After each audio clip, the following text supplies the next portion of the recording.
Hello, everyone. Welcome to another episode of All Caps. I'm Isaac Anderson, the author of A Song of Bones in the Garden Maze. I'm joined by my co-host, Tim McKay, the author of The Fall of Selvandre and the upcoming Skyfold. And our very special guest today is Jared Michaud. Yes, sir. Got it. Michaud, the author of Bright Star, From the Void, Winter Night, and many, many others. He is an expert in writing books with great blue covers. Hey, now. With one outlier. I got a green one and a purple one too. So There we go. So, Okay.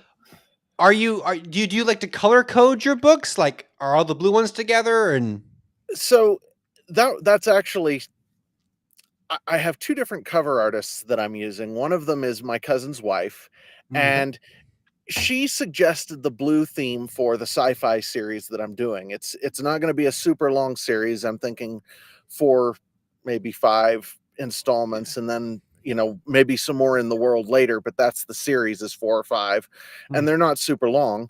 But that was her idea, was let's stick with the blue color scheme for that. So for those ones, you're right. We got blue and blue and blue and. But it is all it's all the same series though, and it does work. And then for the fantasy stuff, I wanted something that was a little more varied. And Winter Night did need to be purple because of the atmosphere in the book. But with Path of the Talonwood, I got to go with green, specifically because Path of the Talonwood is set in a forest. So the Talonwood is green, and that let me do something that varied my color scheme a little, which I was actually looking forward to be perfectly honest. Well, it worked. I mean, the vibes fit. Having read, I think all but one, if I'm not mistaken. I can vouch. I mean, the vibe fits for sure. Like we've got some of the covers here. Can put them up a little larger for everyone. Sure. Yeah, so Bright Star, like that fits absolutely. The other one. This one I really enjoyed, Veil of Mysteries. Thank you. That was solid, very well written, and like exactly the vibe. If anything, you feel like you're seeing a scene of the story, which is hard to get on covers, Well, and what I was actually going for with the covers, interestingly enough, nobody has ever asked me about this. Interestingly enough, what I was going for with the covers was something that symbolically fit what the main character was experiencing, what the main character was going through in the story, more than just a scene or something, though it would work perfectly fine for a scene. I was trying to go for that. And Winter Night is more directly, the Mythologia series, Winter Night and Path of the Talonwood are more directly, this is actually a scene from the story. So yeah, well, I mean, that just says you did a good job, putting those covers together. Thank you. Yeah. Well, and I think I don't know if you're familiar with El Jaggy Lamplighter. Yeah, posted an article recently about what covers are for, and I was reading through it, going, yep. They've got to show. Basically, the key is they have to show the reader what the genre is, so that they know what to expect going into the book, and they're not disappointed. That's the first job a cover has. Yeah, it's a promise to the reader. Yeah, and then let's take another look at this one, because this comes out in 2 days, right? That comes out in 2 days, and that's awesome. And I have physical copies, so that's exciting. Very cool. Yeah, we've got your website linked underneath on YouTube, so anyone who wants to check these out, everything is there. By the way, anybody who is interested, I give away all of my ebooks for free to anybody who joins my email list. So join the email list. Path of the Talonwood should go out on Saturday to everybody. Very nice. Cool. That's the plan. Yeah. And JA, as soon as I have a barn, I'll bring it out. I promise. To JA, yeah, here we go. Yeah, next time. Yeah, and I can vouch for Path of Talonwood. It's very, very fun. It's like, and one thing I love seeing this with authors. I really do. I just read a novella. This was from Timothy Wolfe. I just finished his novella the other day, The Whisper That Replaced God, and I was super impressed by how it was a very new writing style for him. And it was so incredibly well done. So having read one or two of his other books, I was like, whoa, this is like radically different. And he nailed it. Some authors really struggle jumping between styles.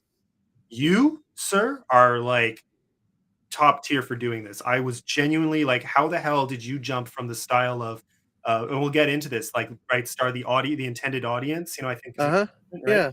The style I felt was, and just yeah, there was like a good fit for fantasy, like the prose and the style, uh, Uh-huh. for Talonwood was just off the charts to me, and I was like, it's so radically different, and you still pull it off. Well, thank you. Yeah, again, like not everyone can do that.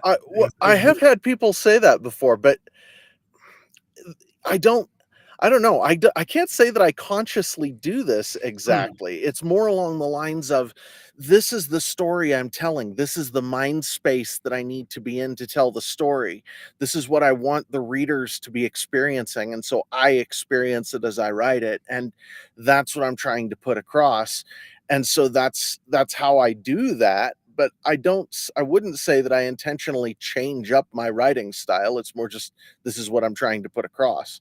So that's interesting. Do you You're a read a method lot? writer then. probably that's a Hmm, decent way to put it. yeah. 'Cause I was gonna say, like, is it like absorption from reading in the different genres? Maybe I don't No, know. Yeah, it's immersion in the world.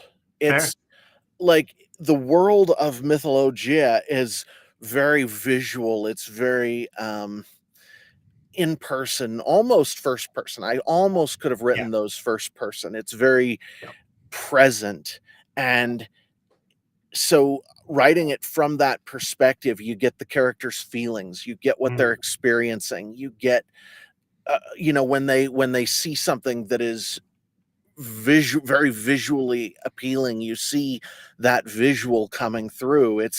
That's how I feel about the story, that's how I'm thinking about the world, and yeah, so that's how I write it. And then Yeah. when with the Bright Star series, it is much more psychological. It's much more, what is the experience that's happening here, because the character is very much, well, he's autistic, which mm, isn't a big spoiler, but because of that, he's in his head all the way, all the time. And so that is coming through when I'm writing that one, because yeah, how that's how he sees his world. And it's all from Nate's perspective, except for a few different little snippets in there. But because I'm writing them all in the same series, I kind of tried to keep it similar, a similar feel. fair. And That's what it. what Yeah. what is the series? Give us your elevator pitch. It's the Chronicles of Narnia for the post Star Wars generation. Hmm.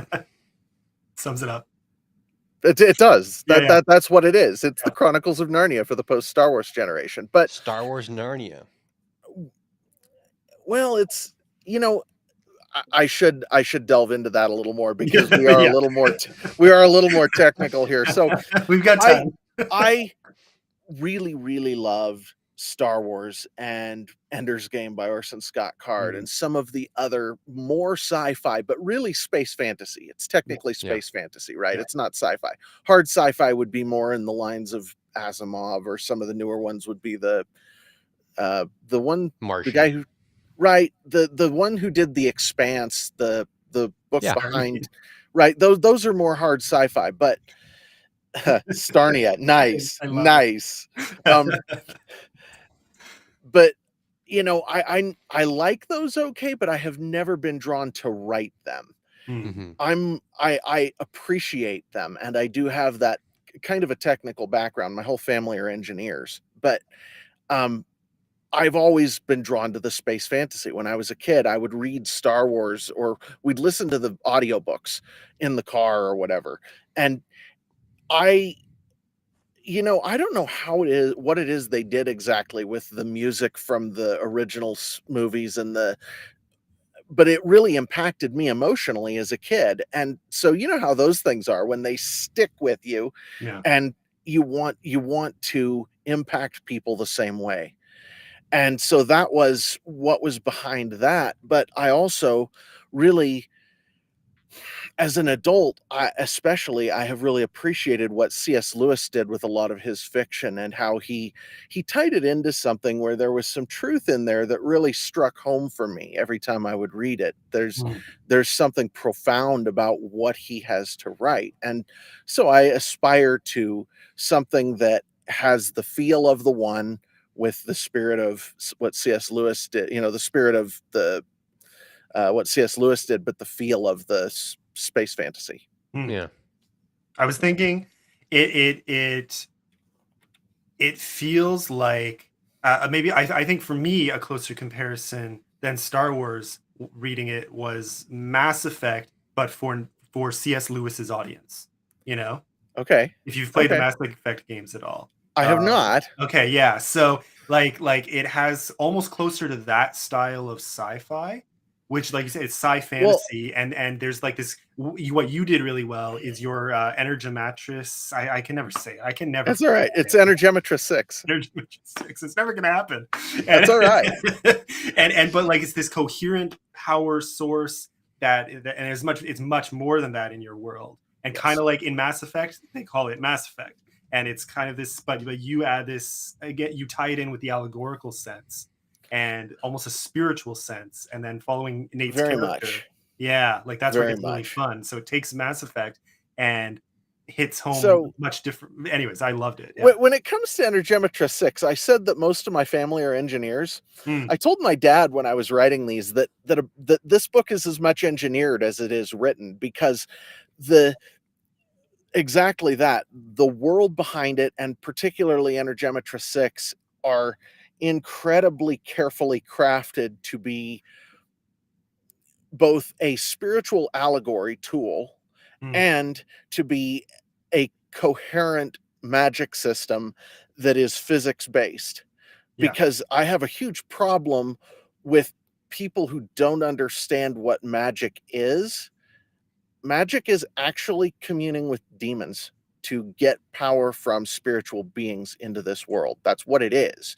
And so if you don't understand that, I mean, you can hand wave it. Tolkien and Lewis both hand waved it. And that's fine, but I understand what it is, and so I wanted something that was clear what was going on, clear down to the bottom of it, clear down to the foundation. But so do you have like creepy magic? Yeah, I was gonna say, there we go. Yes. Some of it's creepy.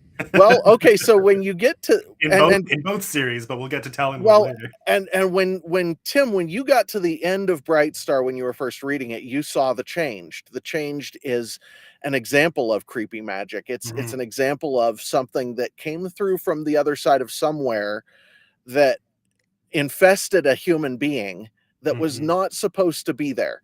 And we see a huge explosion of that coming through slowly at first in a trickle, and then more and more in the Veil of Mysteries. And you just have to wait until you see what I'm doing with the sequel, Tim. It's going to be interesting. I'm excited. So, well, like even the history of that, the history of those creatures, and yes, and the history of well, is it a spoiler to say Earth? I don't think so. Yeah, no, it's not a spoiler. Earth, right? They are the character's dream of a planet in chains. That's good. Yeah, I won't say more. Yeah.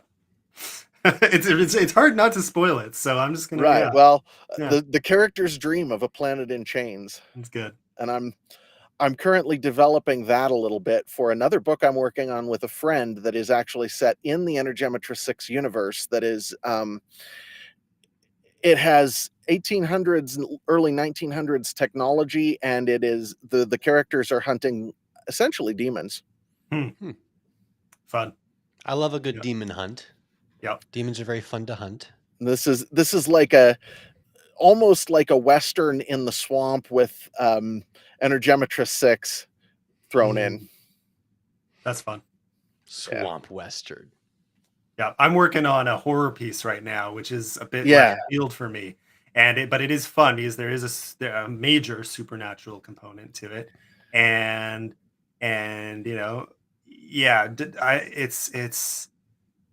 it's in a fantasy setting, but exploring that dynamic, exploring the supernatural and horror, exploring the supernatural and I would say like metaphorically the demonic in this case. Yes.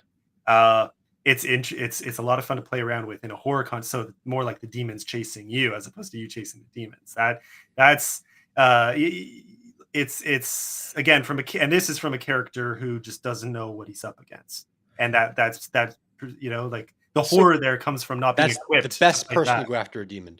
Hmm? The person who doesn't fully understand the situation. Yeah, exactly. Right. Perfect What's person. the C.S. Lewis line? C.S. Lewis had a great line about that. He more or less, convincing people the devil isn't real, right? Yeah. I have a question for you, Tim. Sure. You talk about horror. You've read both Bright Star and The Veil of Mysteries. Do you get a bit of a horror vibe? I'm curious. Well, that's kind of where my mind went. I thought, like a lot of like, in my opinion, all good depictions of evil have to feel a little bit like horror, or I'm not satisfied. That's just how that's my favorite thing about the Lord of the Rings movies. Yes, they nail evil depicted through horror. I've got in it. Anyways, yeah. I wasn't gonna do this, but I've got a piece I have to read to you. It's about 3 pages before we finish. I'll read it to the whole audience. I've done it before on live. It's going into one of my next short story books. And I've got to do this because we talk about horror. I don't know. Do you want me to do this now? This is a horror themed piece. You're the guest. Let's see it. Yeah, because I mean, to answer your question before you do, I would say like absolutely yes. Like the end of Bright Star, immediately it was like, oh, we just transitioned from like fun pre-teen. I think that's the right age group, right? Sci-fi. Well, it's actually more teen, but teen, yeah, like young teen though, right? They're in the younger half, I think. Maybe somewhere. Yeah, probably. I would say younger. Trying to remember the exact, but yeah. Anyways, yeah. So early teen. Very fun age group to follow, and then it progresses for like there's a lot of brightness and a lot of strife, a lot of politics, a lot of sci-fi, a lot of magic, and then suddenly, oh shoot, and it's like okay, I like space horror, I like Alien, and I like all that good stuff. So I was like, ooh, okay, now we're having fun, and I'm like it. There were gothic horror elements in book 2, but I'm trying to remember. I definitely got more of that horror vibe, I think, book 1. Well, and that's partly because we got a closer, a more face-to-face look at the enemy in book 1 than we did in book 2. There was a much larger battle scene in book 2, but it didn't have that sort of in-your-face sort of thing. Book 3 is, so far, it's all in your face. Fair. Yeah, like the battle in book 2 was very much like a space battle. It was what you expected. It was. Without spoiling. It was a sci-fi magic space but there was sort of a psychological horror element at the end, and I'm not going to spoil that one because that one was the readers just got to find that one. Yeah. Okay, so let me read this to you if that's all right. Let's do it. In inescapable darkness, the progenitors lie dreaming.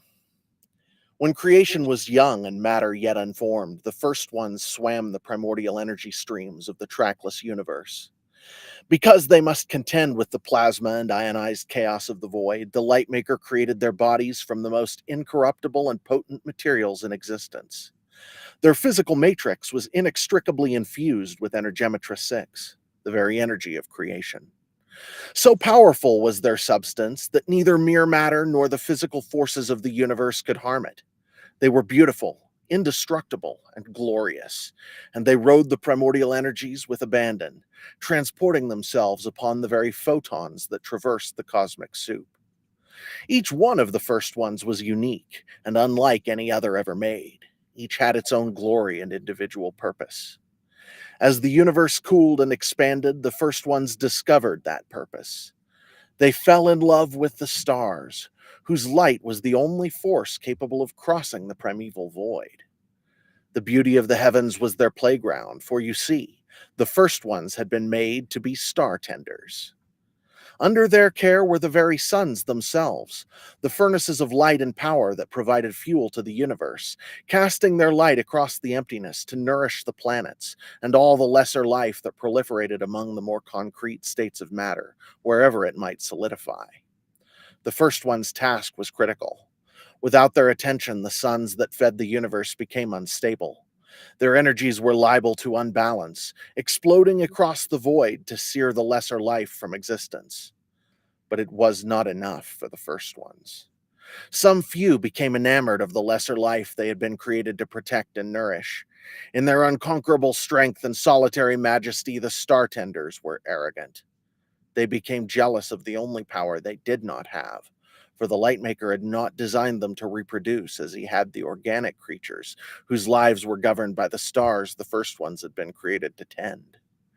These rebels devised a plan, a means to co-opt the frail organics who were, by some remove, their charges. The first one's minds, created to understand and manipulate matter at its most basic level, turned to the task of conceiving races of supermen, each in the likeness of the mighty progenitor who spawned them, bred with the help of the same organics their stars domineered. But twisting the Lightmaker's design always has a cost, and the progenitors discovered that once their vision had been clouded by pride, the void they had been created to so effortlessly navigate had an allure they could not resist.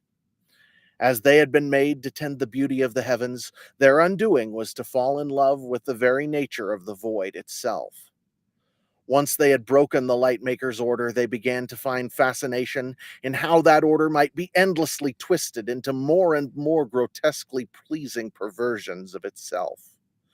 Minds that had been made to understand the very nature of matter and its permutations could also devise infinite variations upon its intended form for their own amusement, however depraved those variations might be.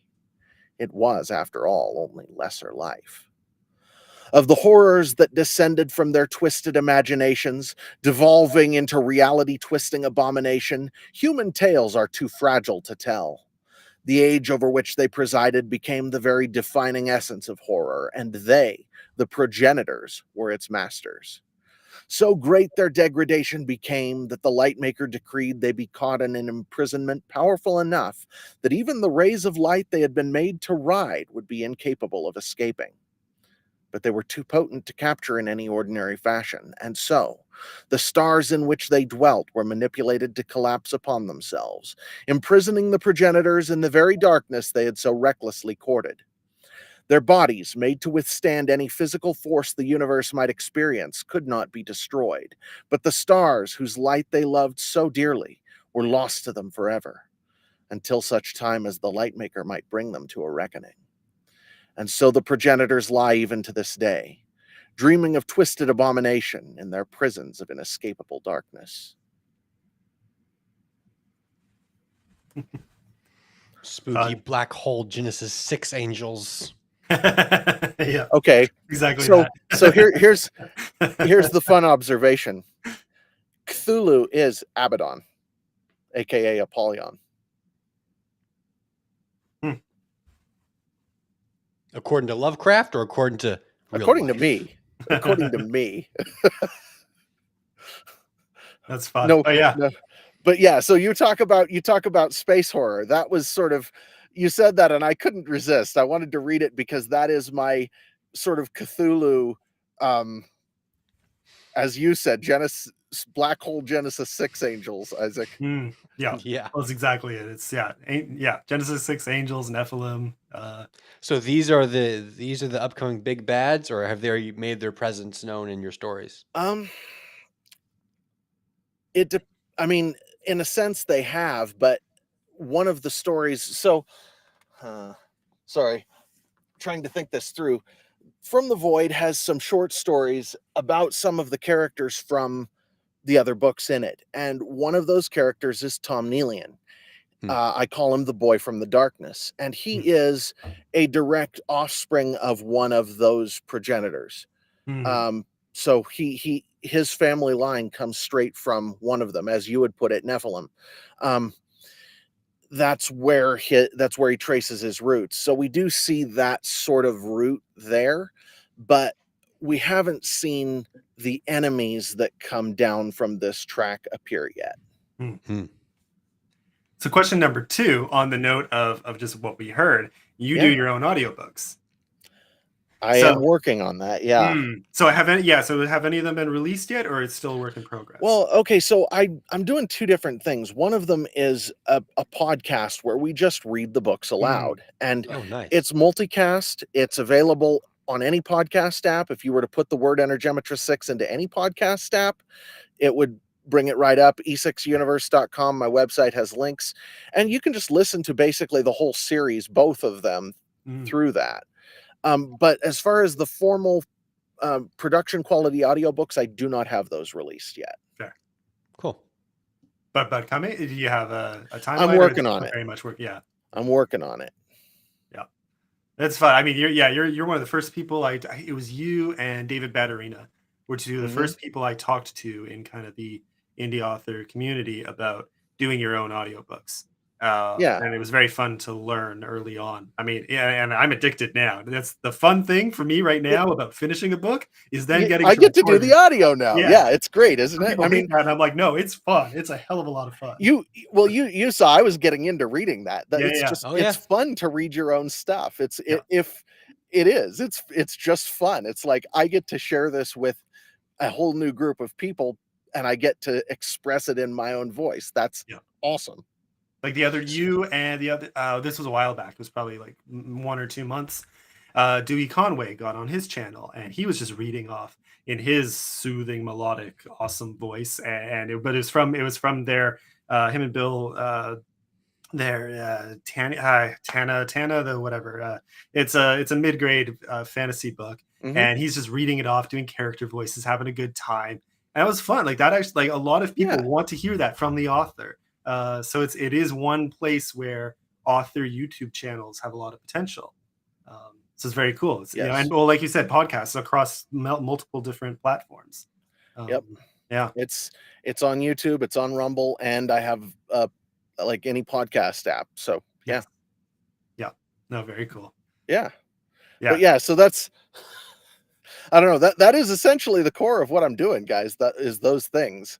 Yeah, nice. Well, I mean, it's like there we're getting the setup for the horror, but what we're really getting is like the combination of allegory and lore building. So you build that suspense, to build that upcoming dread.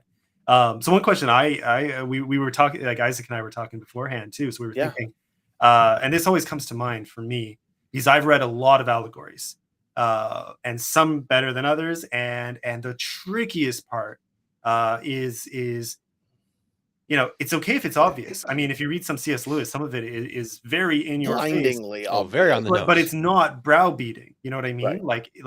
There's a reason those are some of the most popular books on the planet, regardless of someone's faith. Which is. So I'm curious, like, how do you toe that line? Because it doesn't feel like, and in the E6 series in particular, it's very obvious, but it's not like. I was curious about that. I was wondering what your thoughts were, because I don't actually get all that much opportunity to talk to other authors about that subject. So you would say then it is reasonably obvious, but I'm not like beating people over the head. Yeah, no. I think okay. I didn't. So the way I think about it, the way I conceptualize it is not actually as an allegory. I think it was Marcus Aurelius who said that what we do, it might have been somebody else, but what we do echoes in eternity. Right? Marcus Aurelius gets blamed for so many things. Right. Well, that was where I heard that source. Either way, though, the point is, I think. Well, see, anyone from I think our generation is going to give credit to wrong. Probably, I'm sure it does come directly from Marcus Aurelius in his or not. What's his main book called? Anyways, I'm sure it's in there. I wrote this book by Marcus Aurelius. Yeah, but everyone knows it from Gladiator coming out of the mouth of frickin' Maximus, in the opening scene of the movie. Yep. So. Okay, so I think to a degree that's true, but that if that's true, then the most important stories in the world are going to echo loudest of all. And so I think of what I'm doing as an echo. So think of it this way. If you or I were transported to another world, and, well, let me pull in one more thing for context here. Do either of you know anything about Pareto distribution? Ish. Okay, No. this is called the 80-20 rule. The 80-20 idea rule, is yeah. that 20% of the people in any organization will always do 80% of the work, or that 20% of the things in a genre or the things in a field will float to the top and 80% will be basically left behind. So it's, but and 20% of the work you do in a given day is responsible for 80% of the results. yes. And so that being the case, this is a rule that is just consistent across everything in society. You can't break it. No matter what we do, this ends up being followed. Every organization, every person's life. You can't, and we don't know exactly why, right? Hmm. It just, we don't understand why. We can describe what we see, we can describe that it exists, but we don't know why that's the case.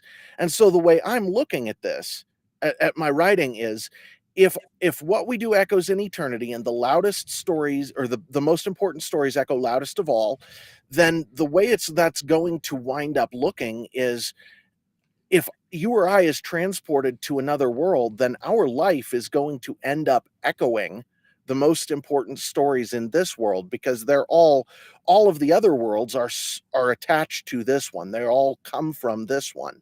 All of the fiction that is written by people in this world are other worlds that are sort of floating around ours. And so if they are going to end up echoing what happens in this world to some degree or other, in some way or other. And so I want what I'm doing to echo the most important story of all. Hmm.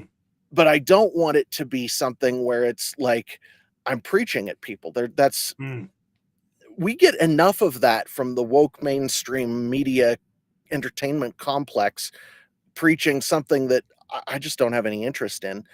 People are sick of it. They don't want preaching, but at the same time, what I do is going to echo something, and so I want it to echo the most important things. Fair. Yeah, I mean, it's funny. I got in trouble once in my early days on Twitter, and I guess I should have expected it, but not the blowback I got, just for saying like I'm tired of preaching in books, and I was getting that on all sides. Yeah. I was getting that yeah, just and I read pretty broadly from authors of all political stripes, of all religious stripes, Yes. and it was just interesting. It was like I was really bored and tired of it. So I made a post Yes. about it. I was just like, like it would be nice. It's okay to have enriching content Yes. and meaningful content, but could you do but it's also okay to entertain, and finding that And balance is important, and not preaching at me is really important, because I'm gonna run away from your book in a heartbeat. so You I gotta ask, you're with me on this. This is something where I can't see my own work, but I agree with your perspective there. What kind of grade would you give me on that? I mean, yeah, no, I'd give you a solid A. Let's give it an A. Okay. Yeah, because again, Okay. like it's there, and I think you and I, we chatted once about one scene where I was like, okay, here I feel like the character is preaching. I don't think it's you, so it didn't feel like the author preaching at me, but I was like, oh, that's heavy-handed, and it threw Yeah. me off. And then it was like, okay, now I can allow it. Yeah. So I mean, sometimes uh, that's the tough thing too. And there's another conversation is, if you're presenting a character who has a preachy side to them, how do you do that in a way that doesn't come across as you, the author, preaching? You have the other characters keep a grounded view of what they're doing Mm, and be like, yo, dude's preaching over there. yeah, yeah. You kind of mock it or draw attention to it so that it's Or clear just, you at least recognize. they're like, you know what? Yeah, okay, I get that he's passionate about this, but come on, man. Enough's Yeah, enough. Sort of a thing. It's like we do that for each other in real life too, though. It's like when you yeah. or I get passionate about something and we get up on our soapbox, we'll give each other room, and that's a fine thing. But we also recognize that this is an issue where we feel strongly, and not everybody's gonna go along with that. Not everybody's gonna feel as strongly as we do. Yeah. And I'm very much in that, in that camp when it comes to my writing. I understand not everybody's gonna feel as strongly as I do, but I do have strong feelings about stories. Hmm, fair. I well, I don't want this to be a non sequitur. Mm, I But like non sequiturs. okay, well, the non I just don't want to forget, because it's something you mentioned earlier yeah. that I want to draw attention to here, because like I really like your approach, not just to the stories, but to how you market them, and it kind of reflects that passion, which is why I thought of it, and I thought back to how you said it earlier, because you put all of your ebooks for free with your newsletter, Yeah. which is a really bold step. And you see, most authors will maybe put maybe a little lead magnet, some little Yeah. tiny, novella, or not even that, a short story maybe, and that's kind of meant to you just put it all there, I, I'm getting it out there, I'm and gonna it be seems to honest with work you. for you. I'm gonna be honest with you, Tim. That wasn't my idea. Huh? I was talking to God one day, and this idea comes into my head fully formed, and I'm like, well, okay, if you Guess say we're doing so. it. I mean, as you have freely you have received, freely give, I guess. Hmm. But I mean, on the flip side, then, so you do that, which is huge, a huge sacrifice in that case, Sure. right? And at the same time, though, I think you and Trinity Cunningham, who we had on like a few Hmm. weeks ago, are the two people I know who seem to do them well. Maybe the exception of Mike Molman, but you two in particular, you and Trinity, seem to do incredibly well with in-person sales. So it's almost like your online presence as a whole is almost the lead magnet, in a way, in that sense. But your in-person sales, and you have really interesting tactics. So I do want to get into that. My well, there's a reason behind that. I'm no good at the online marketing thing. Fair. I'm really bad at the online marketing thing. There's bad, and then there's me, and And I'm then way there's down here Jerry where you Michaud. can't even see it. I'm that bad at online marketing. So, but the other half of it is that people seem to really enjoy physical books. If they like a Mm, book, they want a physical copy of it. And yeah. so I'm hoping that my writing is good enough that it merits people wanting to buy a physical copy.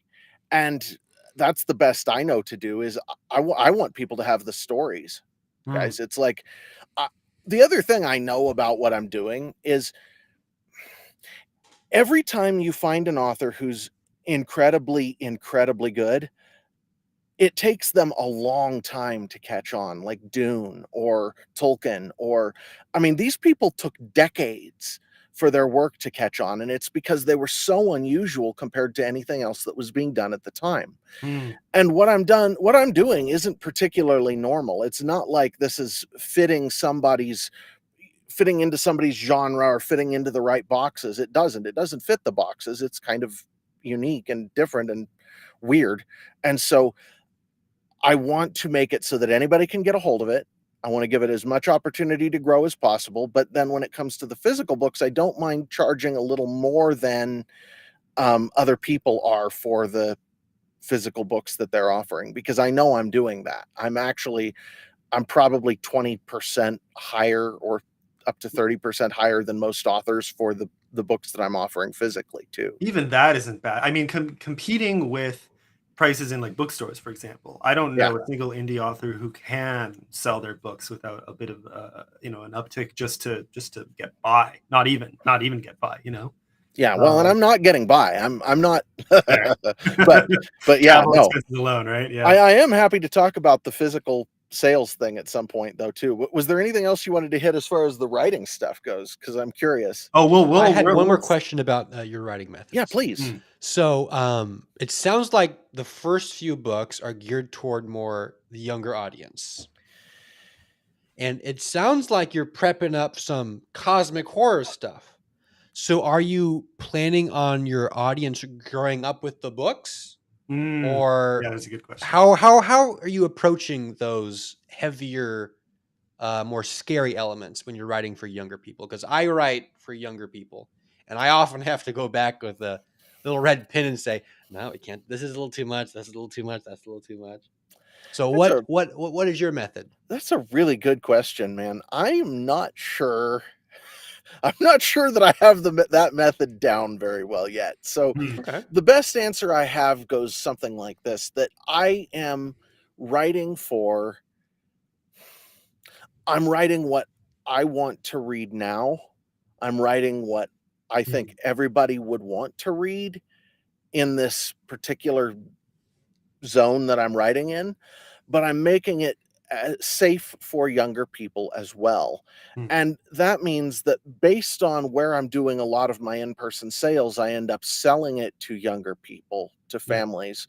But to me, it's not about it being for younger people. It's about I'm writing what I would want to read, but I'm also writing it so that younger people can read it. And it isn't too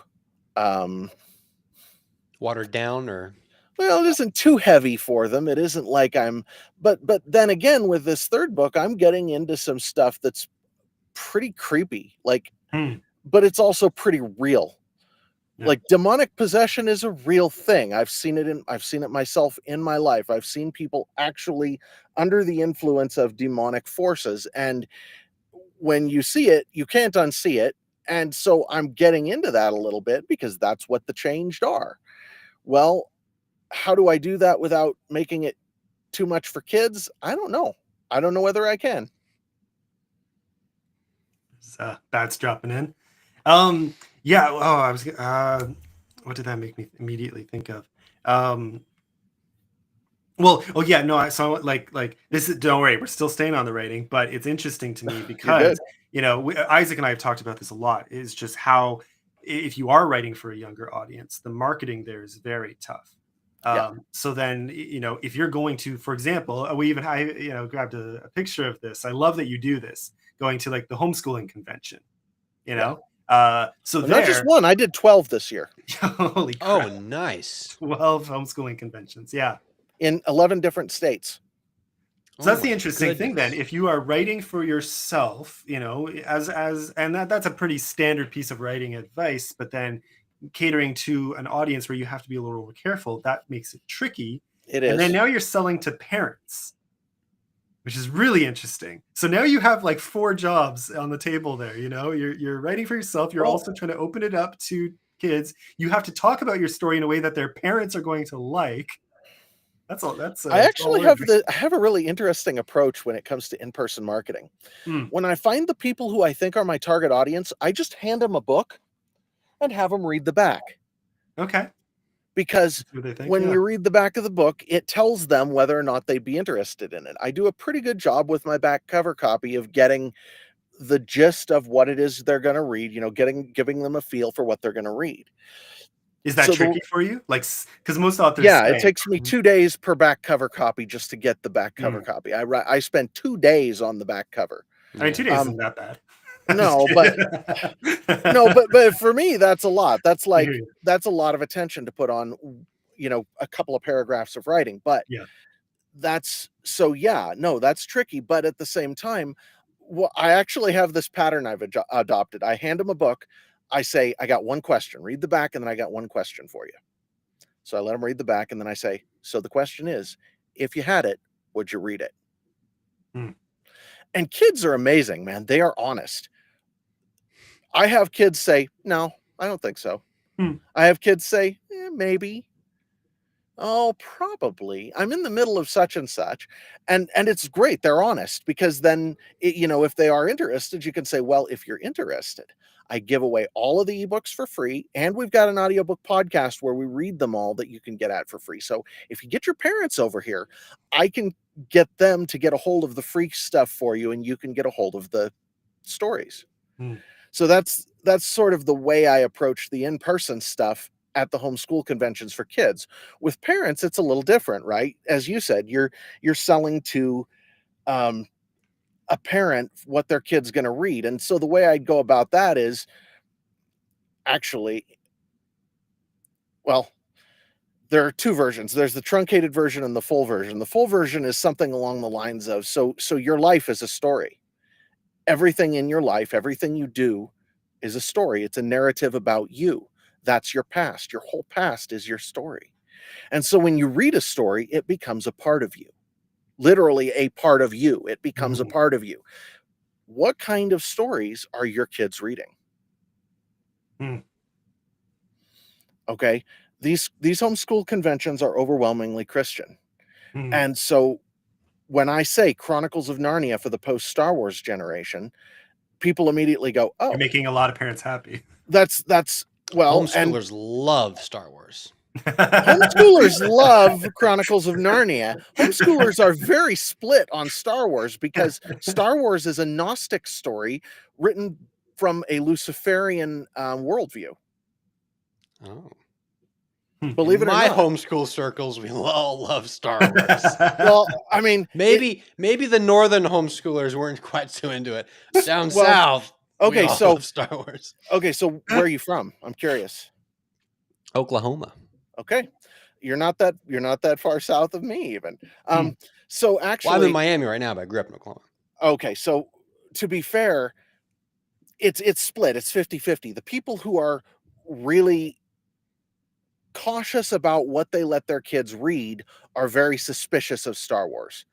The ones who are generally more open to things, they love Star Wars. And I love Star Wars. I mean, I loved Star Wars. I grew up with it and I loved it, but I want something that comes from a worldview that isn't Gnostic and Luciferian.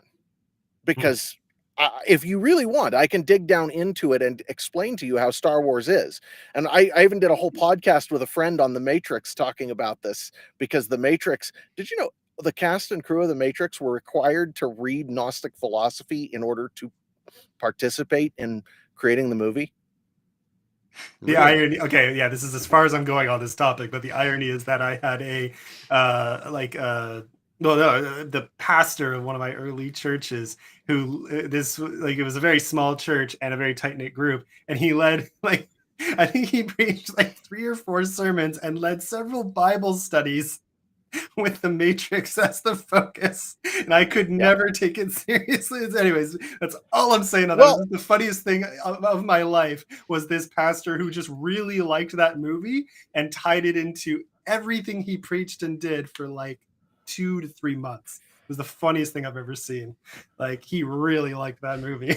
Interesting. Anyways, yeah, but yeah, so yeah. I love Star Wars, though. I loved The Matrix. They were 2 of my favorite stories of all time. Yeah. But at the same time, I also see the places where the stories that I love have little lies that creep in that wind up, if you focus on them, they wind up creating all kinds of problems in your head with the way you think about the world. And they don't have to. I love those stories still. I'm not preaching against them.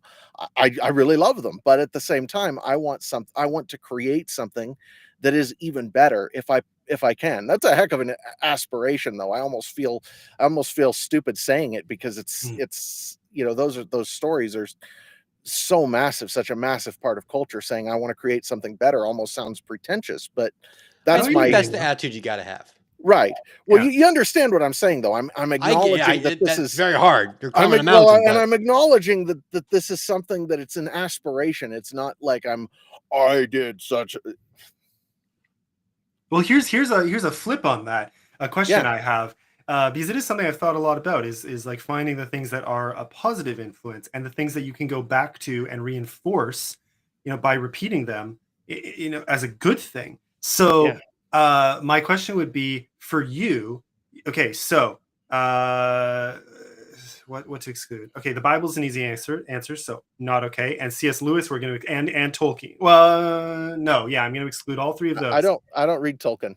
Okay, so perfect. So excluding those, is there fiction like it doesn't have to be comparable in terms of sci-fi but is in terms of what you're looking for, the positive story that you want echoed in your life that you go back to, so it can be a movie or it can be a book. Is there something like that for you that you do positively model yourself after? I'm curious. Well, if we're excluding anything C.S. Lewis wrote, then I'm going to have a hard time. Especially if I'm curious. Well, especially if it's limited to fiction, because the whole truth is stranger than fiction trope. Mm-hmm. I've been reading some things lately that are actually probably true, that are way stranger than any fiction I've ever read, that are actually right along those lines. You said Genesis 6. There is a book called The Genesis 6 Conspiracy by a guy named Gary Wayne. Oh, that's and funny. that book, I can't say that it's all true, guys. I think he reaches. I think he's drawing pictures there that are I don't know, he's reaching pretty hard some of those times, but Mm. at the same time, it's a truly fascinating examination of how the world works socially and where, what happened in Genesis 6 and what the results of that today are, and modern day Nephilim and all kinds of crazy things come into this book. And some of he thinks it's all true, I think. And I think probably some measure of it is, but where you draw the line on that is where you have to draw the line on any conspiracy theory that you approach. It's like you have to take them all with a grain of salt, look at them kind of critically and go, well, I don't know. I can't just swallow this. I can't just wholesale go, oh, I believe this. But at the same time, there may be elements of truth in there. Sure. So a lot of where I get my inspiration is from things that I don't know whether they're entirely true, but I do think that there are elements of truth there. You go hunting for those nuggets. Yeah, that's Yeah. right. Chew the meat, spit out the bones. That's how I would say. Right. Well, and How are you eating your food? it. What? Are you a psycho? I mean, it works. hey, whatever works, Yeah. man. Okay, so now allowing for C.S. Lewis fiction. Let's go with fiction just for kicks. So what would be your like which one stands out to you? Are you a Screw Tape guy? Are you a Narnia guy? Are you a Forbidden Planet guy? Are you a whatever else? What else did he do? The Great Divorce. Great Divorce. Do you like Okay. Divorce? The Great Divorce. Hmm. That is one. I think if I have to point to a fiction book that embodies what I would aspire to do, it would be that, because what he did in The Great Divorce is mind-blowing to me. Fair. So The Great Divorce, I'm not familiar with that one. It is an allegory of heaven and hell. It is an examination. You meet the main character down in hell, and he ascends to heaven, and he gets to experience all of the, what would you call it? All of the reasons why C.S. Lewis thought someone would wind up in hell, and all of the reasons or all of the things about heaven that make it real. And he does it in a way that is incredibly different and almost shocking. It's like, it's not a religious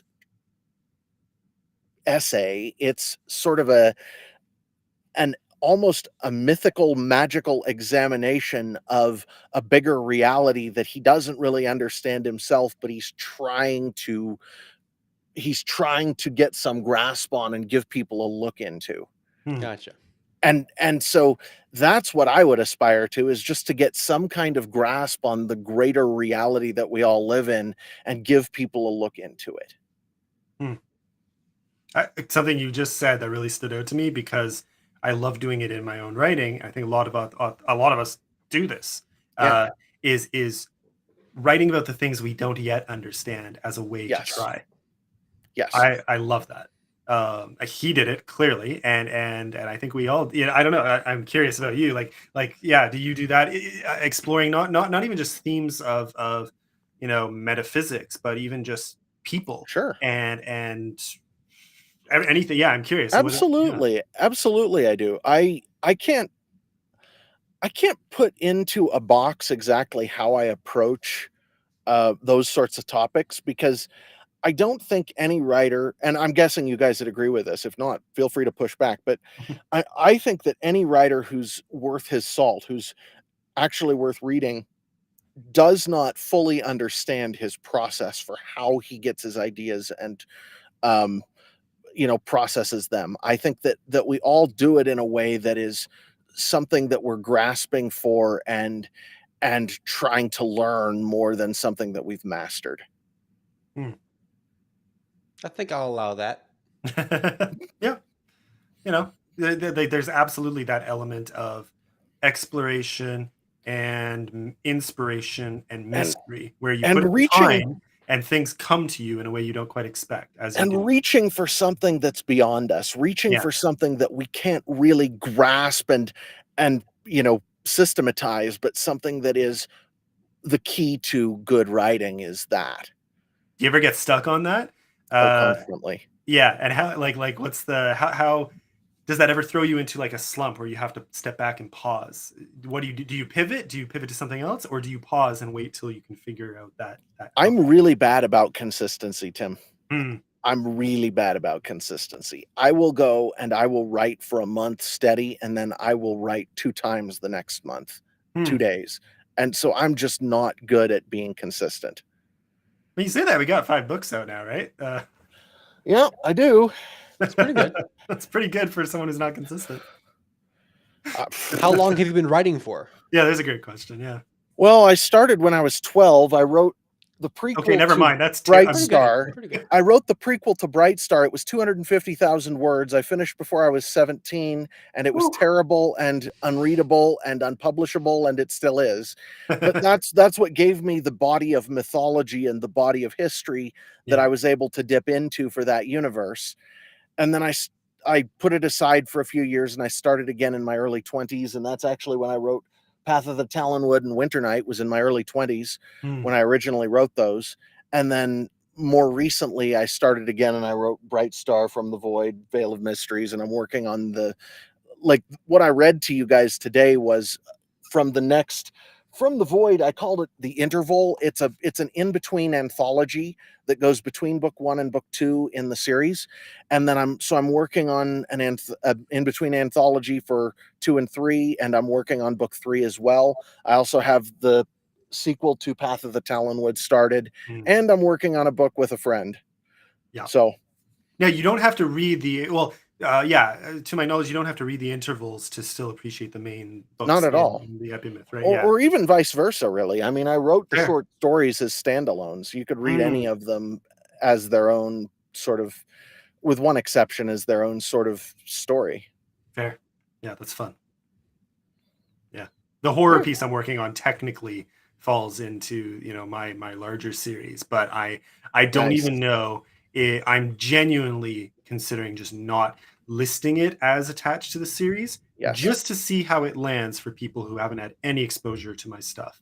Right. It's very much how I want it, and then I almost wonder, like because it's meant to connect to that world, but it's distinct enough in its style and even its genre, because it's horror instead of just dark fantasy. Like it's distinct enough that I'm like, someone might read this and then go to my other book and be like, I mean, I can tell it's the same, but also, come on, I wanted more of this, You lost the sauce. Yeah.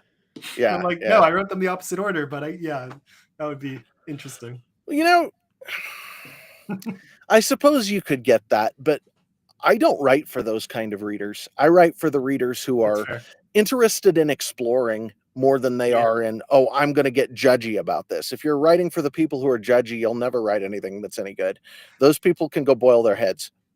There's a lot of them, but yes, they can all go boil their heads. I don't care. That's fair. Yeah. Don't be judgy, people.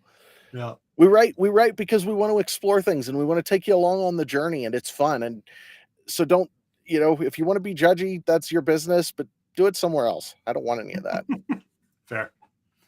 Yeah, very fair. Anyways, yeah, it's fun. So yeah, so I mean, yeah, you've been at this since you were young, and now you're at 5 books, and with three in the works, it sounded like. Yeah. 3 in an interval. 3 in an interval. Yeah. Darn, that's awesome. Yeah, so I mean, consistency be damned at that point.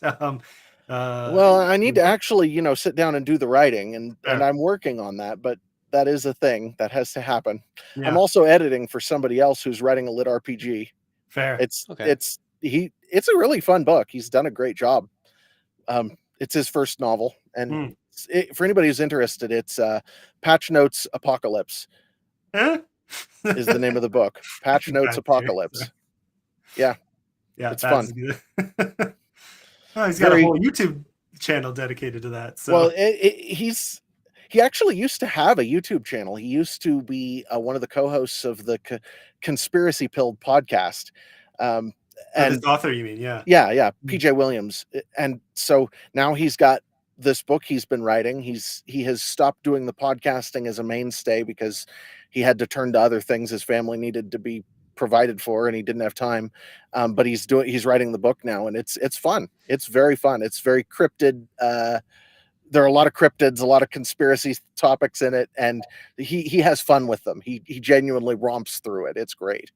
Is That's the cool. pivot to lit RPG tough for you? I've heard like some people can take it, some people don't like it at all as a branch off genre. So I'm curious. You know, I read them for fun. Hmm. Like one of my sort of, you know how you when you read things that are just candy, like Hmm. brain candy. One of my Yeah. brain candy authors is Dakota Crowd. I really like his stuff. So Okay. yeah. Yeah.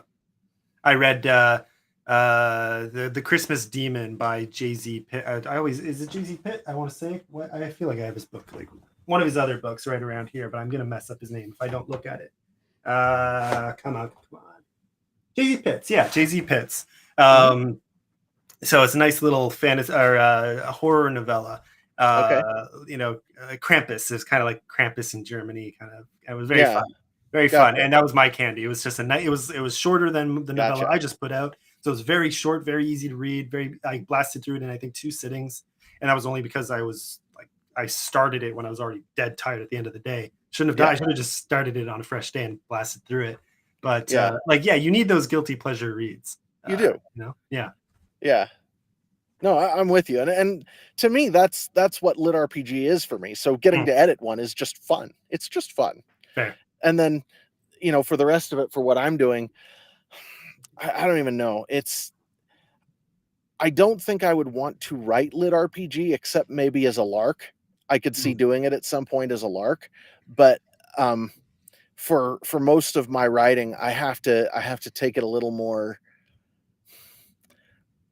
I don't know. I won't say more seriously because that isn't really what I'm going for, but it's a little different for me. I don't think I want to write that as a mainstay for sure. Fair. Very fair. Well, I don't know. What Isaac, are you feeling up for a game? Well, speaking of building things and creating things, I figured since you're a bit of a world builder, you might like a little world building exercise. Okay, I'm game. Let's do it. Welcome to Terror of the World Builders. This is a little game. We're going to go through 3 things. We're going to have a character, a place, and another thing. Each of these things will have twists with the thing. You'll understand once you start. All right. Well, let's dive in. Yeah. Let's do it. All right. So, as soon as we get a slide. Okay. We got some cat. Here's your character. It's some cat. But the twist for this cat is he remembers his past life as a something. So who is this cat? What was he in a previous life? What is he doing? What does he want? What my mind immediately goes to is that my Path of the Talonwood has cats in it that are actual characters. And so I almost, that's where my mind immediately jumps to, and I'm having trouble getting away from that here. So this cat would have to be think of it almost as, I don't know, I can't do the past life thing very well, though. Let's see. Past life. What's his name? What do you think his name is? His name. Bob. Bob. Bob the cat. Bob. Bob. Sorry. Yes. Little Bob. Bob the cat. His past life as, okay, we'll make it a lit RPG. His past life. He is a human being playing Bob the cat in a completely immersive RPG game. Okay. Wow. Okay. I like it. So the guide shows Bob, out of all the people to be, he's Bob the cat, the lit RPG. Okay, that's a good twist. Okay, so Bob the cat, lit RPG boy, lives in some city. And the twist for this city, it's in the middle of an outbreak of some kind. So what is this city and what's going on here? And why is Bob here? Well, the best way to go to the outbreak would be, it's not quite a zombie outbreak. It's more like a general twisting of all life into something that it should not be. and it's an outbreak that is more based. I mean, it does have its physical characteristics, but it's based in the nature of the world. Something is twisting the world, and everything is turning into something that it shouldn't be. And so the city is going to be. We'll make it a. It's a Mediterranean city of some sort where Bob the cat is actually there as a guardian angel. Oh, he's a nice little cat guarding the Mediterranean city. Let's say it's Barcelona. He's All down right. in Barcelona, protecting Barcelona from whatever. I think Barcelona is changing into like I don't know, changing into boats. You know what I Everything down immediately in the thought of with that description of like everything becoming a little corrupt? I don't know if you've seen it, Jared, but I know Isaac has. We've talked about, but Annihilation. Did you ever see that movie No, I didn't. or read the book? Yeah. It's Okay, everything's creepy. becoming Annihilation. Come on. I'm imagining something between the blight in Robert Jordan's Wheel of Time and a zombie outbreak a la John Ringo's Black Tide Rising. That's good. That's good. Yeah. Okay. Yeah. And Bob's here to protect the city. So Bob's here to protect a particular family in the city. And he's having a heck of a time of it. Like it's his person, his people, and he's having a heck of a time of it. Can he communicate with them, or is he just normal cat to them? Well, he could communicate under very specific circumstances, but not very often. He looks like a normal cat, but if they could see what he's really like, he's like 6 foot at the shoulder. He's the size of a horse. In real life, Bob is a horse. Well, Bob isn't entirely a corporeal being. Okay. So Bob's in this city. He's protecting this family from the blight zombies. And there's something else in the city too. This city has some kind of society. The twist is they're new in town and they're eager to make their mark. The cultists. The cultists. The cultists who are spreading the reality twisting outbreak of zombiness to the city. How are they doing that? What are they doing? Well, I can set this in the Energemetra 6 universe and tell you exactly the mechanics, but I don't come up with mechanics that quickly. So I would say that I would just have to set it in the E6 universe somewhere and say that it is based on the energy fields that underlie reality and how they're manipulated and how they affect the beings who are based upon and who they surround, and that because of these cultists' effect on those energy fields, it is warping everything around them. So they're playing rap music really loud. Oh, it isn't so much about the rap music. It's more about the installation of little gems into unsuspecting humans who they kidnap. A lot of rappers wear a lot of jewelry. Okay, we can make them rappers. That would be perfectly fine with me. They're the society. I have a problem with that's great. We can go with that. The society kidnaps people who come to their events and think of it a la alien abduction. They install tiny little crystals into their victims, which then warp those victims into beings that are not exactly human anymore. I bet even a lot of people even freely buy this stuff from them too, at like the gift shop. Absolutely. So is like the family Bob's protecting. I bet the little kid's like, oh, the society's in town, and he wants to go. He's like, Dad, can I go to the society? The dad's like, you can't go to the society, son. No, it's too dangerous. They're too. And so he sneaks out. And Bob has music. So the little kid sneaks out, and Bob has to follow him and protect him from some pretty seriously nasty. He says, come on, Bob, let's go to the society.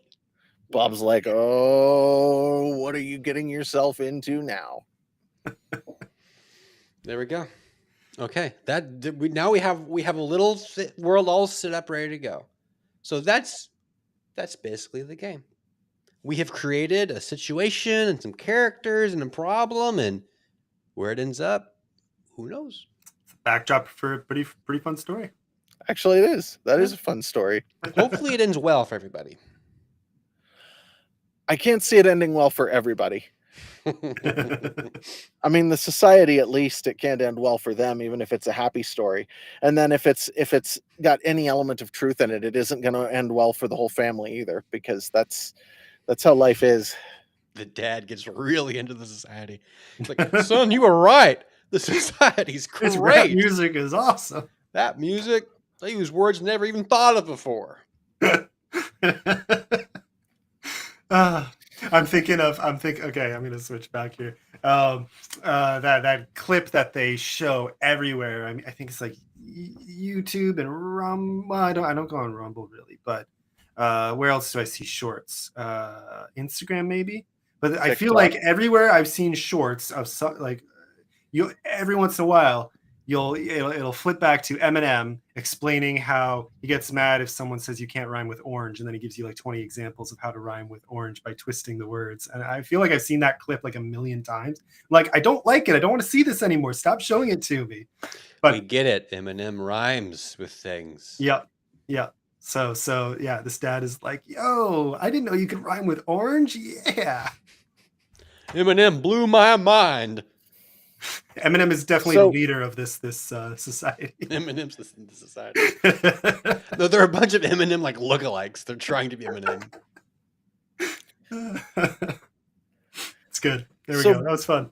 Before we actually close this, I do want to talk specifically about some kind of a couple of things about in-person sales, because I know a lot of the audience is authors here, and I have a couple of suggestions actually. One of them is, if you've only got one book, Authors in Grocery Stores is the program for you, man. That's Authors in Grocery Stores it isn't available in every state, but the way it works is you pay $75 a year, and then you can go set up in whatever local Kroger family store is near you, and you can sell your books for basically as much time as you want. There are people who do this as a full-time job.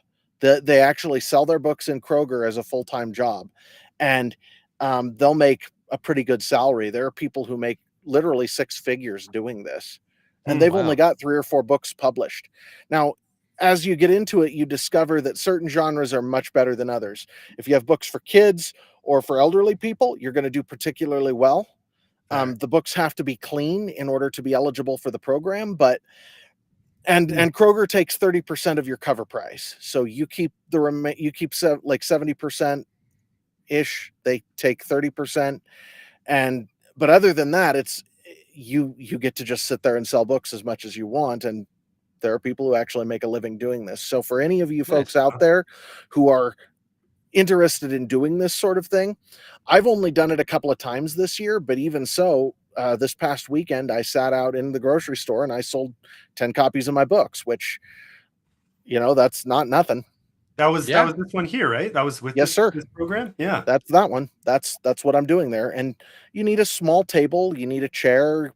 You don't actually have to have a big banner. I did the big banner mostly because I go to the bigger shows, but you have to have something on the table that says meet the author, get your book signed today. And then you have your books out there. You have to get them into their system, and you can sell your books. And it's King Soopers around here. It's Kroger out east. There's, I don't remember, Fry's down south and out west, I think. Yeah, Fry's. Yeah. So yes, that's a thing.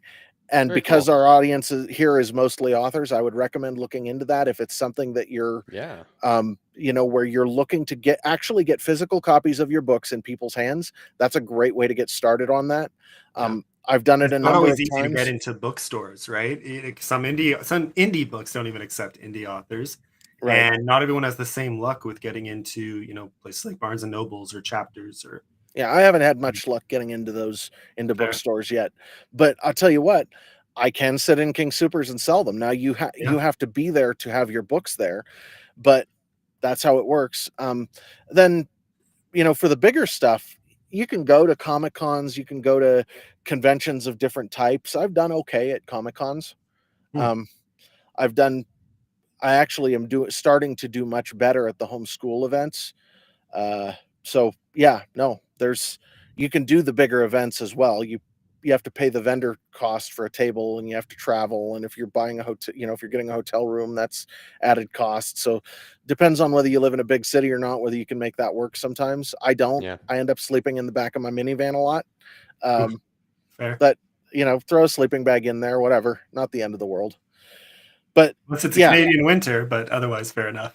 I did the North Dakota Homeschool Convention in February, and I slept in the back of my minivan. I don't know that I'm going to do it that way again. We'll see. That was not the most fun in the world, man. That's rough.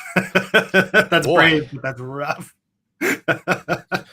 Hey, whew, that's commitment. But to give you some idea, I'll actually give you some numbers here. The smaller homeschool conventions like Wyoming and Nebraska, the table will cost you somewhere around $100, and at the Wyoming one, I grossed $450. So for 2 days at a convention, you're actually making a reasonable wage for your time. Yep. You have to pay something for the cost of the books, which is 20 to 30% for me a lot of the time, and then because my price is a little higher, but then I'm giving away free ebooks and audiobooks to anybody I can talk to. But then I come away from that. If I've made table and a little more, I'm usually pretty happy. The best conventions for me this year were Wyoming and Nebraska, where I made like a 30% profit. I made like $150, $200 for 2 days worth of work, which is acceptable. And then the bigger conventions, a lot of it is a matter of time and exposure. From what I've heard talking to other authors who've done this for multiple years, if you do it for multiple years and you build up an audience there, you will ramp up your profits. My worst conventions this year, I'll get into those last, but the bigger ones that I went to were like 400 to 600, 650 for the table, but I grossed anywhere between $900 and $1,000 at those two. Colorado and Arizona, I did okay. But again, these books are really, really appropriate for a homeschool audience. So I'm trying to hit my audience specifically. When I did Comic-Cons, I did some small ones, and then I did the Galaxy Con in Columbus, where I ended up with a similar thing. I don't think I made a lot of profit, but I at least made back the cost of the table and gas and food to go there. So it was like, and that's been the case for most of these, where I'm making back what I'm putting into it at least, and I have more readers.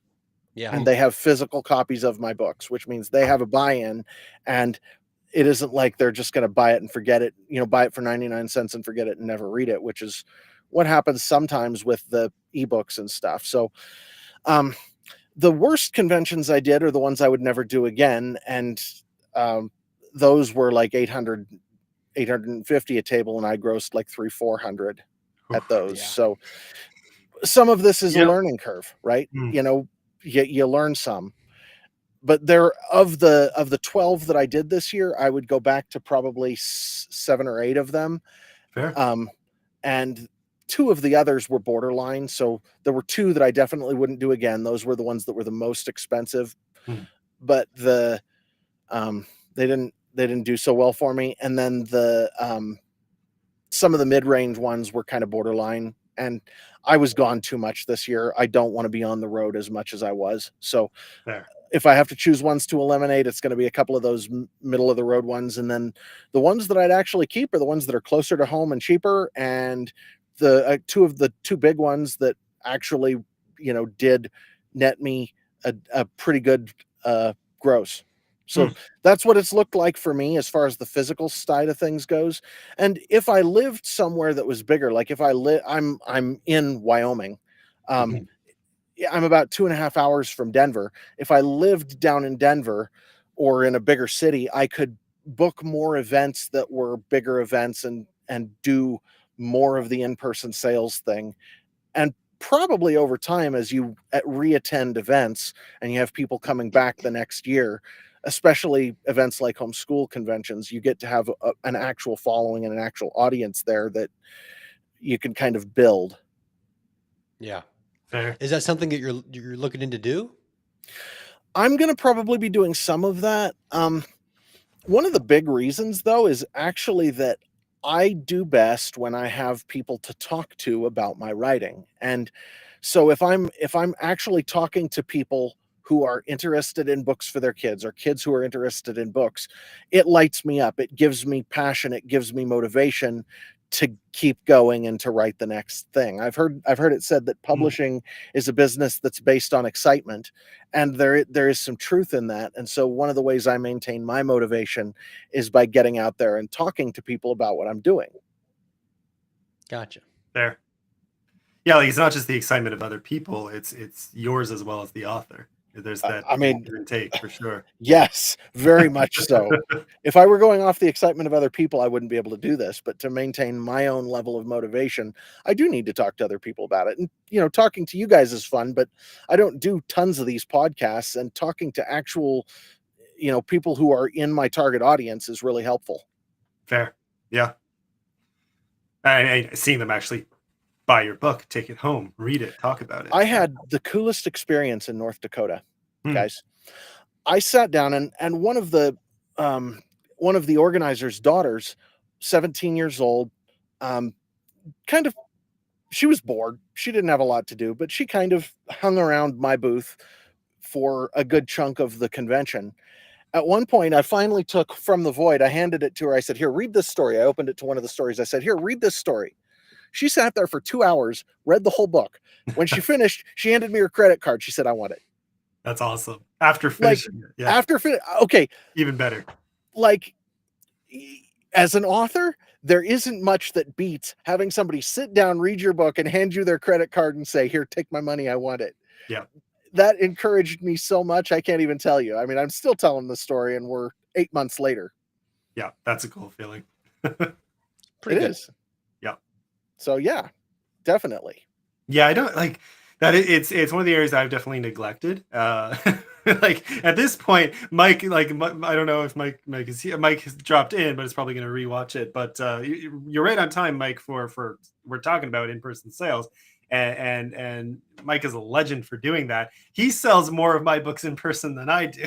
So really that's amazing, man. because I just know, which is great of Mike to do. Like he does that for so many indie authors, goes to conventions with a That's massive amazing. stack of everyone else's books on top of his too, obviously. I might And have met him at one of these Comic-Cons I went to. I wonder. I It's might pretty have, cool, yeah. because Mike this is gets ringing a around. bell. Mike gets around, This is yeah. ringing a bell.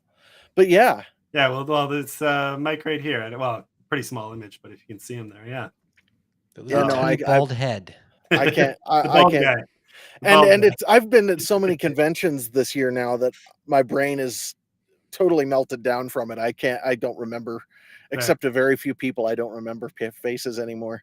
No, but yeah, all that to say is like there are those moments when okay, I'll stop. Mike's a total jerk who does these nice things for people purely for selfish reasons. Don't buy any of it. He Buy the books, but don't buy into his He nice bit me on the kayak. arm, like Total behind, jerk. like the back of my arm. But when I did my first signing, it's still my favorite moment for sure. I'm like, I need to do more of these, just get more of those stories because it was such a great moment. When it was a 13-year-old kid who came by the table, asked me what the book was about. I told him, it was like, "Mom, can I have it? Can I please have it?" And watching a kid beg their parent for them to buy your book and her actually doing it. I was like, okay, that was the coolest thing ever. You go to these homeschool conventions and the kids are running around, and a lot of times with kids, they won't stop. You actually have to call out and say, "Hey, do you like to read? Hey, do you like fantasy?" Or whatever. And they come over and you say, will you read the back of a book? Would you do that?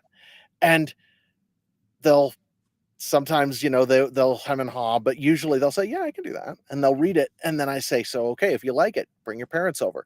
And 10 minutes later, they come dragging their parents over and the parents buy a book. And that's like, wow, that's amazing, because that is the surest way to get a sale. Sell the kid and get them to get their dad. Yeah. Not the mom, the dad, right? Well, if you want to make a sale, get the dad. If you want to give away an ebook or an audiobook or whatever, get the mom. But if you do give away the ebook, audiobook to the mom, then there's a better chance that the whole family will be exposed to it. That it'll get played for the whole family. So whatever you want to do there. But yeah, go get your mom or dad. No, fair. There we That's go. awesome. I mean, Isaac, that's your audience. So these are things for you more than I originally wanted to write for, I think, a younger audience, and I very quickly realized, no, that's not what's coming out, and that's not who's currently reading my book. And I'm kind of writing for myself right now, very much still. Yeah. Kind of like maybe that'll never go away because, like you described, that's there are things I suspect as we get further along, Tim, we'll do things kind of on a lark where you go, I want to try this. And so you go try it and you write something for a different audience than you're used to, or a different whatever. And that's I'm doing cool. that right now. So yeah, exactly. Right, exactly. So I suspect you'll have a time when you decide, I want to go write for a younger audience. I really want to try this. Let's do something specifically here. And then as you get more experienced, you do that. I suspect that's a thing.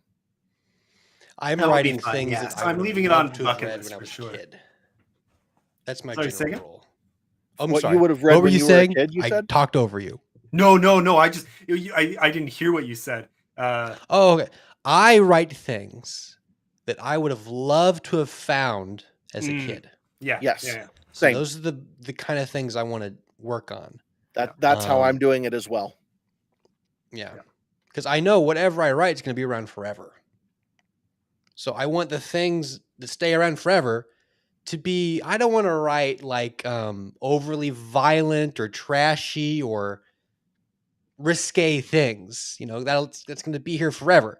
I want to write things that everyone can read and enjoy. Not just the Same. very young, not just the very old, everybody. Very much same. You and I are very much on the same page there. Yeah. As far as it goes, the only thing where I would tend to get out of what most parents would be comfortable with their kids reading is how dark some of it is, and only because life is dark, right? Like that there is a C.S. Lewis quote. Children will, you don't have to convince children that there are dragons in the world. Children will encounter dragons. What you have to convince them of is that there are brave knights who can, fight against the dragons. Yeah. There's some this isn't quite random or non sequitur. It's off of what you just said. I feel like there are two different paths that a lot of authors take. There are those who write almost something more aspirational, and then there are those who write something more nihilistic. I think would be almost the opposite of that. Yeah. Because I recently and I like that you manage, and this, I think C.S. Lewis, this is very much what he did, and I think you are writing in that spirit of you can depict horror, you can depict evil, and you can give the reader hope that the fight is worth it. That's that's the core of the hero story. That's the core of who we all want to be in our own lives, man. Yeah. It's like we want to be the one who overcomes the darkness that inevitably faces us, because we all face huge amounts of darkness. And that's what I aspire to. Yeah. And there's a place for all of it. Like, I read a quote recently that really got me thinking of it from an author probably on the other extreme, who was like, I need to tell true stories. And to me, a true story isn't someone in their last words giving a brave speech and going off to battle. It's someone saying, damn, and then dying. And I was like, okay, for the vast majority of cases, you're not wrong. But there are those times where someone does. It's the rare cases that sometimes need to get told. Of someone doing something brave and bold in the last. Yeah, sometimes you need Saul at the end falling on his sword. That's like, how you need both those gotta stories. go sometimes. Yeah. And you yell, "Thank you for writing those dark and gritty tales." They are fun, yeah. It's And thank you for not being nihilistic. I agree, by the way. I don't like the nihilistic thing. I think that as authors, and yes, that's my wife, and yes, I should probably that's probably your cue to leave, right? If she's actually, it's my cue to talk about dragons. If she's saying that, then that she's nudging me. Yeah, you should talk about dragons. But no, what I've said about dragons is make dragons the enemy again. Like, we have this thing. I don't know about that. I'm just kidding, actually. Yeah. Well, we have this thing in the world where one of the things that, and I'm going to get real here for a second. in this world, we actually do face spiritual darkness. There are spiritual powers in the world that are not all friendly to us. And one of the things they try to do is they try to twist things around so that good is evil and evil is good. And they try to get us to think that the dragons are the good guys. And that's what a lot of modern fantasy has turned into, where the dragons aren't the good guys. Actually, okay. Again, without going too deep into it, but there's a really fun scene in the book I'm writing right now where that's almost a direct quote. Not quite. It's less. I mean, there again, supernatural horror is a big part of it, but there's this really fun moment where the main character gets frustrated with this academic that he encounters who has kind of selectively interpreted the history of this evil they're facing to try and spin it as something good. And it's very fun to see. It's yeah. It's a very fun thing to write because I was like, this hits home for me, just things I've seen. Oh, it definitely hits home. Yeah. That's right. And so this is funny though. Okay. Donkey from Shrek thinks otherwise. I think that's the whole point, dude. I think that's the whole point. That's proving the point. That is proving the point that all of the modern tales that people are adopting say the dragons are good guys. See, I like both. I like Aragon, for example, but I also really like Reign of Fire.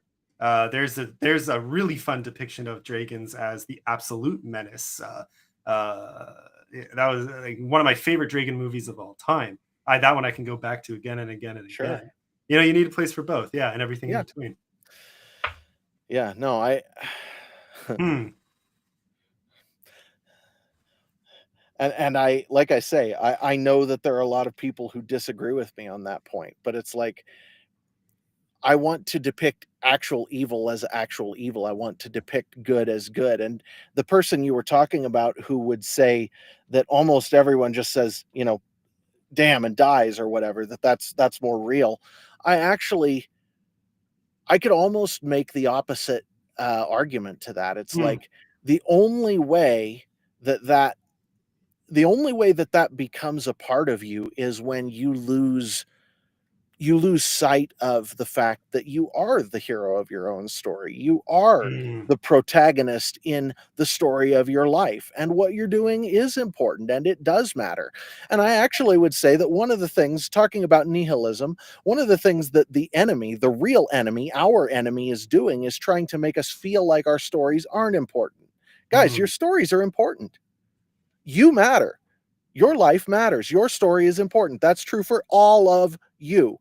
Whether you are the listener or you're, you know, either of you guys, it matters. You matter.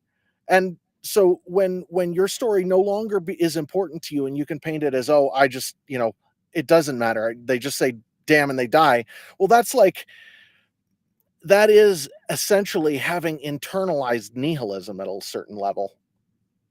Yeah, I think I mean, more of us would meet nobler ends if we were inspired to do so.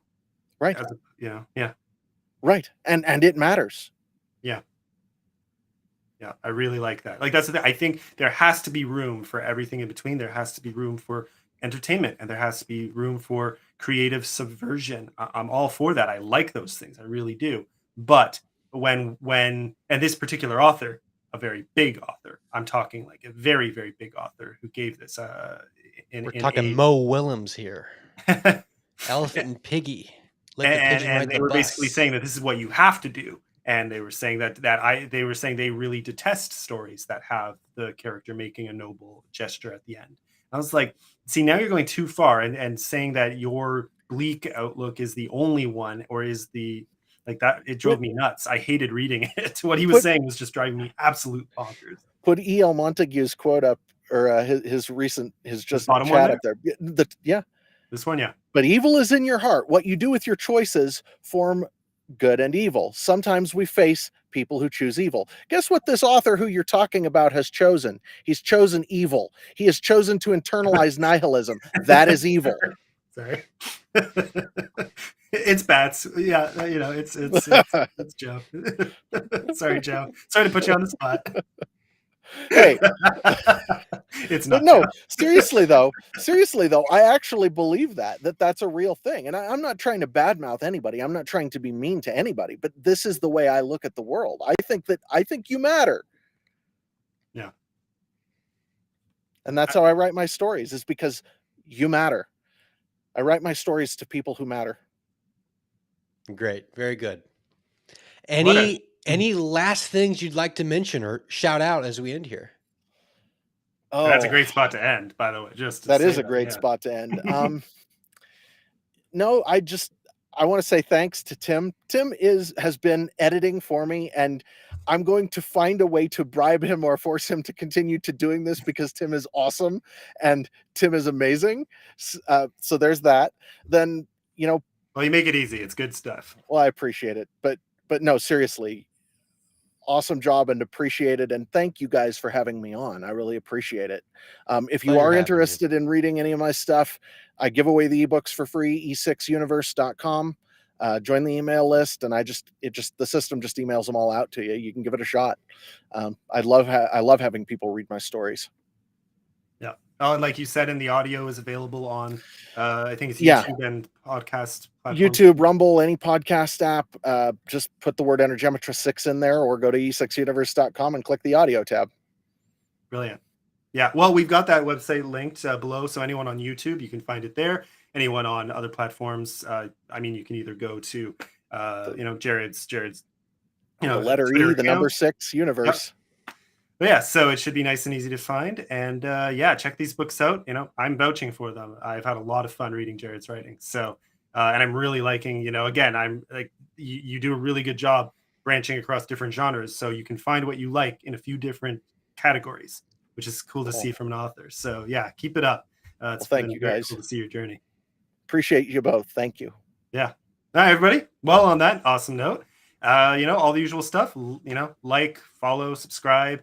And I believe we have another show next Thursday. So for the next little bit, I think it's every week. We'll double check that, and we'll let you all know as usual. And thank you everyone for coming out, for everyone for joining the chat. This was totally awesome. We had a great turnout. And we will see you next